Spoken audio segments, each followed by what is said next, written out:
What is up, down and sideways, you beautiful individuals? Welcome back to League Unlock. Eric and Mark here with you guys, getting ready for Worlds, which means we relive some of the great moments, and that means a decade plus of World Championship. We're looking at the guys who have the most games played just at the World Championship, not internationally, Worlds only, and spoilers, we're already getting into triple digits for some of these guys, games played.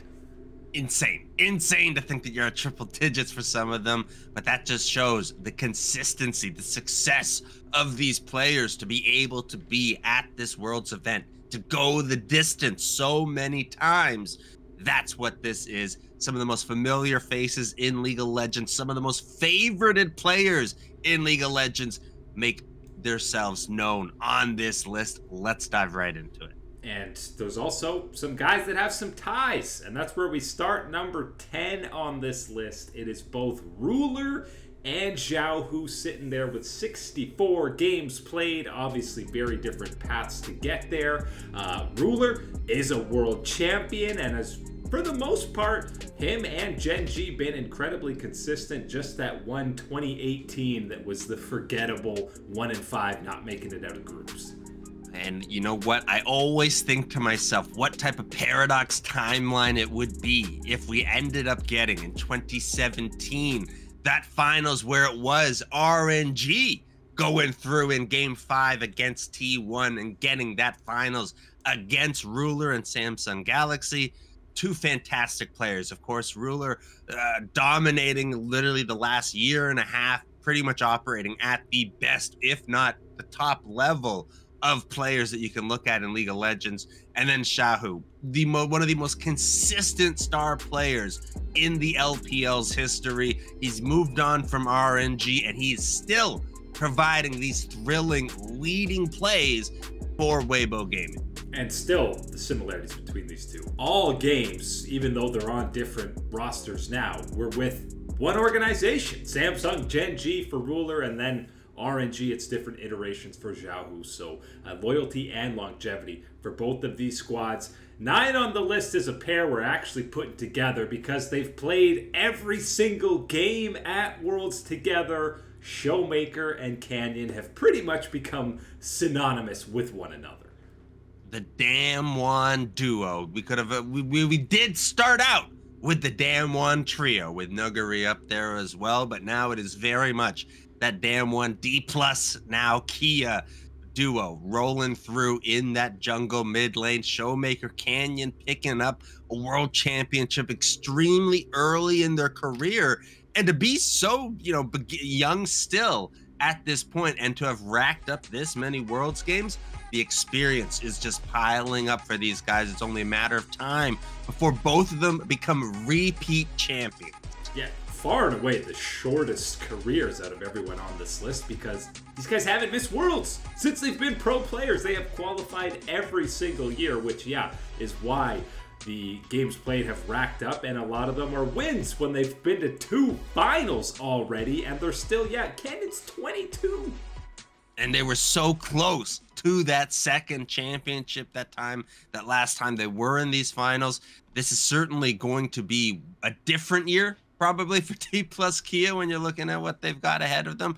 But right now, this is that duo, Canyon and SHOWMAKER. You lock them in to any of these best of series in these world type of events and brackets. This is a dangerous duo. And I think the most important thing to note for guys on this list is you can qualify for Worlds, but to really rack up wins, you're usually only getting 6 games played if you're getting ousted in the group stage, which is why, spoilers, there's no LCS players on this list. Even if you go to Worlds 8-9 times, you only play 6 games every year. Yeah, definitely the difference. And you can see that even at the very beginning of this list, and it's only going to ramp up with players like Canyon and SHOWMAKER, where you realize you got to be able to get success. You got to be able to put enough track in front of you to pick up these type of numbers of games to be on a list like this.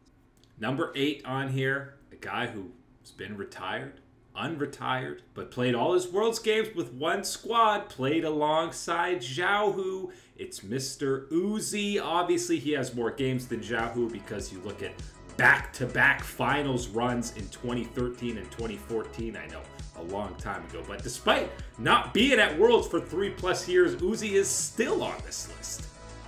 That is a crazy stat in itself. By being able to be away for as long as Uzi has been able to step away from the game and be on this list in such a dominant fashion, and really one of those ones where you think about these Worlds games, so many of them, Uzi is one of the first, if not the second or first type of option that you are talking about in these games. Uzi, the golden god hand himself, he returned, not yet going back to Worlds with his return, but you look back at the very beginning, all those years, so many good memories there. And again, you know, he was the staple rival for Faker. He had the famous back-to-back, which still one of the most impressive and craziest things to me is those back-to-back World Finals, because he had 4 completely different players around him from 2014 versus 2013. Faker, Dom1 have made back-to-back finals with the exact same core, or maybe one player changed. 4 new guys around you and you get back to finals again? Uzi says it doesn't matter. Cycle the guys through. I'm still that king of the bot lane in the LPL. Think one of the things that I like to think back on, and I know it's not, of course, this most successful moment, but you look back at everything that Uzi did, and then you think of the year in 2018, the golden year for RNG. This is supposed to be the golden Grand Slam of the year. I've never seen a player head to the World Championship, I think, with that type of hype and excitement and focus around Uzi completing the golden year. Of course, we know Heimerdinger bot lane comes through and is disruptive for that one. This little mechanic where you can throw wards on a lantern, you know, it becomes a bit of an issue. But yeah, still hasn't been there since 2019, and we're still talking about him on this list. When the LCS struggles, we just become fans of Western League of Legends. And there's plenty of Western players, some EU representation, starting with pretty much now becoming the consensus Western GOAT. When you're talking about Caps, because of the performances he's put on internationally against some of the best mid laners in the world, back-to-back finalist in his own right with 2 different teams, and much like Uzi, 4 different players around him. You want to have a player representing the West in a list like this? No better option, really, than Caps to lead the charge for these squads. You look at Caps, baby Faker, you turn back all the way to the early years of his career. He still was getting it done, showcasing himself, showing that potential, even on that international stage early on with Fnatic, moving on to G2, and we're still building up our level of play, building up that experience with international events and play. And the best one, of course, you're laying down that track. You've had the games, you've had success capturing an MSI title for Caps, looking really good with that one. And of course, the best thing of it all is you look at the way Caps has played at these international events, the type of persona that he's carved around himself out on the Rift, what he can do. This is a player that can operate, can be that game-changing difference maker to the levels of only some of the very best of the best have been in this game. And how many times, especially North American players, but European ones as well, we talk about they dominate domestically. We're excited to see them internationally, and they never reach even close to the level that you saw in their home regions. Caps, that hasn't been an issue. He's, if anything, taken it to another level at some of these international events, and that is, again, one of the main reasons why he is at the forefront of the conversation for best player in EU and Western history. Higher up on this list, we got another duo. They're not a duo at all. They have no association together other than one of them was stealing an Elder Dragon from the other to secure first in the group stage in 2016. Mako and Jankos both tied with 75 games played at Worlds. And spoilers, the EU contingency is a lot of G2 players. Yeah, it's going to have to be, because you're looking at that G2 run of success, run of consistency at these international events. You want to talk about consistency for G2, it is Jankos in the jungle. He was a rock for this squad for so long. He would fill any of the roles that they needed from that jungler. Didn't matter the meta, what was rolling through. Didn't matter if he even liked it. We're looking back at the Braum days. He was rolling through with it. He was playing it, and he was contributing big plays for the G2 side. Mako, what do you want to talk about? What do you want from a support that he doesn't offer? You're not going to find it because nobody's offering it, if that's what it is. Mako, one of the very best of the best at the position, one of the consistent and most loyal players in LPL history, sticking through with EDG thick and thin. Didn't matter. He was there. He was important, and he's got himself a world championship with the squad. And the Mako side is interesting because he and EDG are such a mainstay at the World Championship, but it feels like so many of their runs, they were the hyped up first seed from the LPL, and they disappointed. Either a burnout in groups like 2017 or, you know, an upset loss in the quarterfinals. Yes, he broke through. EDG wins in 2021. Absolutely amazing. He's a world champion. That's the only time EDG has gotten out of the top 8. He could have way more games if they had some more deep runs. That's the crazy thing, is because if you do look at those runs, you do realize what potential those teams had those years only to fall short.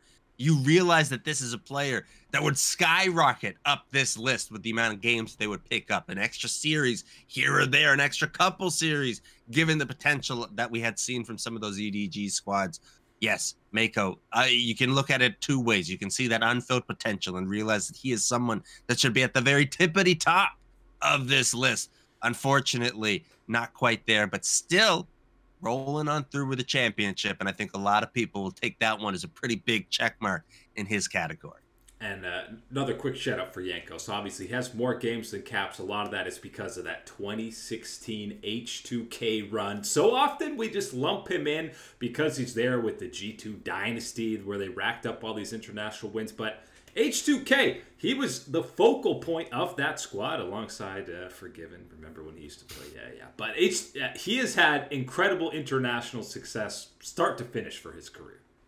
It's a great reminder of a player like Jankos, that the way that his career path was going to go, the type of impact that he could provide for a squad, for the scene in League of Legends, was always going to be there. It didn't matter. He didn't need the G2 Dynasty to unlock it. He was going to be an impact player.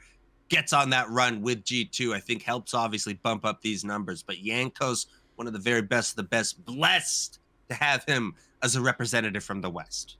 The only EU member not part of the G2 Dynasty. He was the guy part of the G2 disaster year in 2021, so he should have even more games. We're talking about Reckless, who all these runs were with Fnatic, and I feel like he's such a polarizing player in history. People love to adore him and also love to hate him, but say what you will, he only failed to get out of groups once, and it was his first year with Fnatic in 2014. They always showed up internationally. A lot of the times it was bowing out in quarterfinals, sure, but you know, 2015, 2018, you were legit comparing Fnatic to the best teams in the world. When the bar for most Western squads has been lowered so much year after year, a squad like Fnatic, a player like Reckless with that type of record, that type of consistency in getting out of that group stage, I don't care if you're getting ousted in those quarters all those times. You are still making it further, making that progress. And for someone like Reckless, the longevity in his career, that type of consistency, you find yourself sitting up here in this type of territory in a list like this. You think back to a lot of these Worlds years, you think of the type of play that Reckless was able to bring there. Sure, there's some fluctuation. There's absolutely some incredible highs with the way that he was able to play, the way that he is able to lead that charge for this black and orange Fnatic faithful and how they would get it. I love to think back to the 2017 World Championship and looking through that group stage and how rough things were for Fnatic early times. Think back to good old Gigabyte Marines slamming it down to SOAS early there in the top side, getting level 6 so fast on Nocturne. And then you get the miraculous turnaround. Reckless gets it through. And, you know, I think the biggest thing, getting into quarterfinals, LCS teams sometimes do it. Proceedly, swiftly, get 3-0. See you next time. Fnatic, even though they lose to FPX, top esports, overall tournament favorites, by the way. They almost always are at least playing a competitive 5-game set. Obviously, TES had that, so sad, reverse sweep where you thought they could get it done. But they're always playing competitive against these absolutely elite tier teams. So respect to Fnatic and Reckless in that number 4 spot. The original captain of G2. Now Caps is the captain now. But we're talking about PERKZ. And something to note for PERKZ being this high for games played as well as Reckless, we are including play-in games. They count as worlds, and both PERKZ and Reckless did get a little bit of boost from playing some play-in matches. Sure, you're picking up those ones. I think PERKZ is kind of getting that little bit of an extra boost, kind of pushing himself above players like Caps and Reckless and Jankos on this list with that boosting of the play-in games, slamming in some LEC, some LCS. You're going to pick up a couple of those ones is the way it goes. But what a player to talk about, picking up this type of experience, this type of show exposure on the international stage at Worlds. PERKZ, one of the best that we have ever seen to get to do it. One of the best things about PERKZ that you get to see on the international stage, there's never any of that scared jitters type of play. He is always going to bring what type of style he's got to the Rift, and sometimes it ain't working. And a lot of other times, though, we have seen it work, and he has been able to turn it on, dominate, doesn't matter, mid lane or bottom lane. My man was picking it up. And how about the career turnaround internationally for him? Because, okay, they made the MSI finals in 2017, before the Dynasty era, but 2016 and 17 were underperformances for that top seed from EU. PERKZ was getting flamed because he was the star, and then to turn that around the next year and get one of the biggest upsets in World's history against RNG, and follow that up with a World Finals berth in 2019, and then you're a perennial contender internationally. You love to see the change in public opinion and just avoiding that choke job title that haunted him for the early days of his career. And sure, it's sometimes you can play it a little bit too far and be on the other side of that edge when you're looking at, stories coming out, looking at that smug mid laner's face, all these type of things that go through. But you can't deny the attitude that he has brought to all these international events. And it's one of those things that so many Western players lack, is that confidence and courage in their own play, their own style and attitude. They don't bring that to the Rift. They don't express that in their play style, and you fall short. You don't bring that same type of play against some of these players that you regard in such a high right. PERKZ says, yes, you're fantastic. You are a legend, but so am I. I'm absolutely going to bring it to you too. That is the love that we see from PERKZ out there on the international Rift. Yeah, him, Jankos and Caps are the triumvirate of who you want to talk about as the GOATs when it comes from EU and the Western scene. We highlighted guys like Mako, Xiaohu, Ruler, who have played all these games with a single organization. Number 2 on this list is the opposite. He's a mercenary. He's a world champion. He's been to Worlds with 6 different teams. We're talking about the Alpaca, his last dance, Mr. DEFT, just under 100 games played at Worlds. Oh my God, and how many of those runs were runs that, again, were cut short, way too short, for given the potential that obviously DEFT has, but the squads that he was able to roll through 2 Worlds with. We have seen the full, breadth of it throughout the course of his career. We have seen number 1 seeds all the way down to recently number 4 seeds rolling on through. And he gets it done on, of course, that one, the picture of determination, sticking through it through thick and thin. DEFT. We love the Alpaca. We love his gameplay even more. Dial me up some Ezreal gameplay, and this is the guy that you want piloting it. One of the most resilient players that we've ever seen, because he has had some heartbreaking, soul-crushing losses on the biggest stage and bounces back time again. But yes, he's been huge favorites for the whole event on Samsung Blue, on EDG, on KT in 2018, and more often than not having those quarterfinal round exits or semifinal debacles where they fall apart. So to have it all come together in that 2022 DRX1 number 1 boosted games played, because they went through play-ins and the full gauntlet game 5s across the board a lot of the time, except for that Gen G one, to really pad the stats, but happy to be talking about him as a world champion and not one of the best players to never win a title. And then, of course, whenever you do these lists, it's almost like you almost want to start with number one because you know what it's going to do. Approaching 100 games played for DEFT. Incredible feat for 7 Worlds appearances. Another guy with 7 Worlds appearances, which you might think he actually has more. It's Faker. Of course it is. He's got 115 games played at Worlds. We're talking about more than guys play in entire seasons of domestic games. No wonder the years that SKT or T1 have not qualified for Worlds feel so empty without Faker there, because he's always there, man. It doesn't matter. And he's always going the distance. He's always picking up multiple games, going deep into semifinals, finals, doesn't matter what it is. T1's picking up that success. And the major part of that has been that unkillable Demon King in the mid lane. Faker, he has brought it since the very beginning of his career. That debut, he has showcased the excellency out there on the Rift. And one of the best things about him, one of the most consistent things about him, he keeps iterating. He keeps up that level of play and brings it back out and keeps impressing everybody year after year. There's always some incredible escape, some insane outplay, one crazy shot call that we're talking about from Faker. Doesn't matter. For a Western team, if you make a run to semifinals, you say, wow, incredible. What a year. One of the best we've seen in a while. Fantastic to see. Faker has never finished below the semifinals. He's been top 4 minimum at all 7 world events. Obviously, that's 3 titles, 2 runner-up finishes, and then 2 semifinals. That is one of the craziest stats of many crazy stats that this dude has.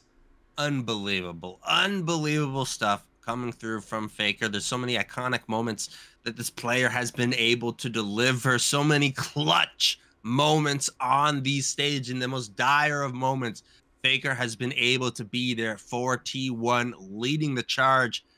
Bless us be the unkillable Demon King. Most of these guys are going to be adding more games to this list come 2023. But that is it today for League Unlock. Eric and Mark here with you. Beautiful people, as always. Thank you so much for watching, and we will catch you on that flippity flip.